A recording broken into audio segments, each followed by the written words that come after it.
Hello, Aries, Sun, Moon, Rising, and Venus signs. Kamusta kayo? Sana po ay nasa mabuti kayong kalagayan. Welcome back po sa Star Tarot. At kung bago kayo rito, welcome din po kayo. Please subscribe, like, share my videos, and leave me a comment kung nakaresonate po kayo. Happy New Year po sa inyong lahat, Aries. May you have a blessed, bountiful, and plentiful of blessings, no? This coming 2026. So, first message po ninyo, we have opportunity. Ang ganda, paunang message pa lang sa inyo, 'di ba? Meron na agad, no, na magandang balita, no? There is going to be an opportunity coming your way, you know? At sabi dito, the chance is in your hands. Okay? Kaya importante rito, Aries, no, na pag dumating ang kung anumang oportunidad na to, kasi pwedeng yung oportunidad na to could be in any area of life, no? So, depende yan sa inyong sitwasyon. So, pag dumating yan, make sure that you take advantage of it, kasi unang-una, kung ang opportunity dumating sa inyo, ibig sabihin yan ay para sa iyo.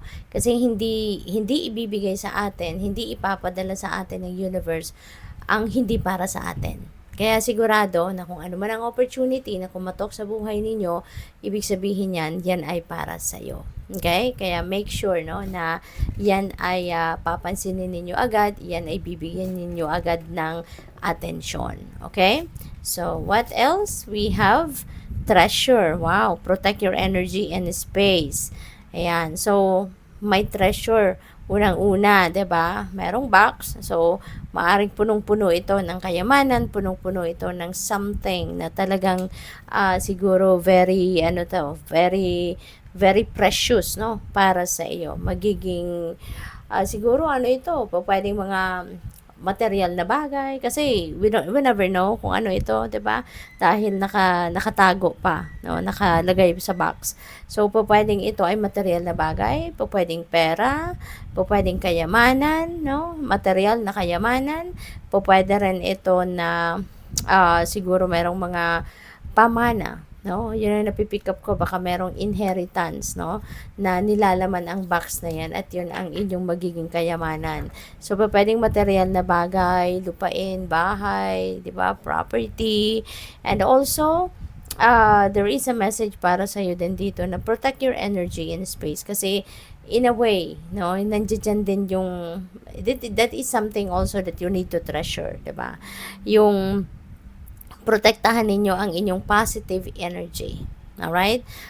Kasi there could be, tao lang din tayo, marami din tayong minsan, no, naaapektahan tayo ng mga negatibong nangyayari sa paligid natin, mga negatibong tao na nasa paligid natin. Sometimes they can influence our energy, no? So kailangan layuan natin, no, yung mga marites, marisol, mga ganong klaseng tao, kasi sigurado those are negative people, no, negative ang energy, no, or negative yung vibe na nilalabas nila into the universe. Kaya wag na nating dikitan yan, wag na nating saluhin, kumbaga, no, para hindi yan lumapit sa hindi maka-impluwensya sa atin, no. So that is one way also of protecting your energy and protecting your space, yung choose happy people, no, choose to surround yourself with happy people, with positive thinking people, 'di ba? Yung mga optimistic na klaseng tao, yun ang mga magagandang kind of tao na merong ganyang energy ang ipaligid natin sa sarili natin. Okay? So, what else? We have energy. Yan, rush of excitement. Siguro there are going to be a lot, no, of exciting situations dito sa buhay mo na paparating. Isa na dyan, 'di ba, itong opportunity. Ikalawa, yung kayamanan na to, in any shape or form na kayamanan na dadating sa inyo. That is something, no, that is going to give you excitement, talaga may electrify ang pakiramdam ninyo, 'di ba? Adrenaline also will affect yung energy na to will affect your adrenaline as well. So, yun, good luck sa'yo kasi maaari na maraming mga biyaya, maraming magagandang bagay, sitwasyon ang parating dito sa inyo. Kaya naman kayo ay talagang magiging super excited. So, tignan natin kung ano pa ang mga mensahe para sa inyo. And paalala lang, no, Aries, just in case walang mag-resonate sa inyo dito ng mga messages or totally yung buong reading hindi talaga mag-resonate sa inyo, please check and watch your moon, your rising or Venus signs, no? At for sure, meron dyan, no, na magre-resonate sa inyo. So, tignan natin kung ano pa yung mga messages ninyo. We have Knight of Fire. Ayan. So, you're going to, this is very you, no? You are confident, you're passionate, you're adventurous, you have that go-getter attitude. Kaya kung ano man yung mga iniisip ninyo, mga plans ninyo, 'di ba? Talagang gagawin mo ang lahat, 'di ba? Para ma-achieve mo 'yan. At mas excited kayo when you need to take risk, 'di ba? Mas kayo, mas excited kayo kapag ganyan. Yun yung lalabas kayo sa inyong comfort zone, yung susubo kayo ng mga bagong bagay, bagong sitwasyon, 'di ba? That excites you, no? Kaya feeling ko dito, kahit ano man ang opportunity na dumating, you are definitely going to be very confident about yourself, no? At yan ay walang problema, yan ay isa sa katuparan mo, or yan ay gagawin mo ang lahat para maisa katuparan. So, what else? We have Four of Air. Ayan. So, this is time, no, for meditation. This is time for rest.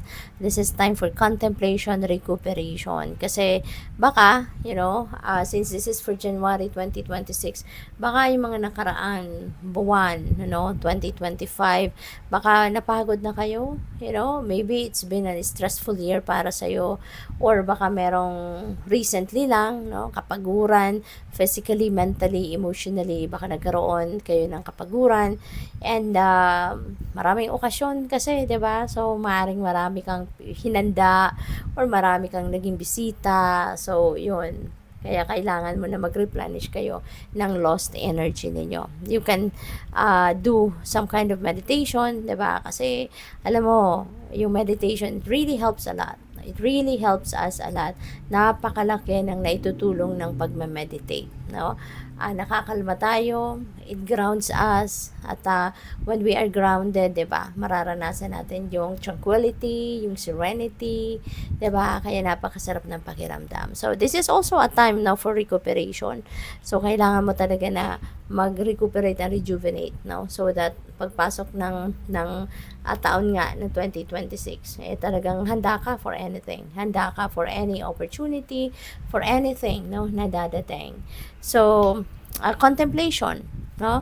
This is really a good time to do that para mapagmuni-munihan, mapag-isip-isipan ninyo yung mga plano ninyo sa buhay, or kung ano man ang mga gusto ninyong maganap sa buhay ninyo in 2026. So, what else? We have Three of Water. Ayan. So, celebration ito, no? This is a celebratory energy. So, most likely, hindi pa tapos, no? Ang celebration. Well, it's Christmas Eve, no? Sa ngayon. Kaya, maaari talaga ang iba sa inyo naghahanda, no? Nagpa-prepare para sa celebration pagsalubong ng 2026, at maaring family, no? Magkakasiyahan ang pamilya, maaring kayo naghahanda ng pagkain dito, ng party para sa pagsalubong ng New Year, no? So you will be with friends and family, 'di ba? Yung ganon. So good luck sa iyo.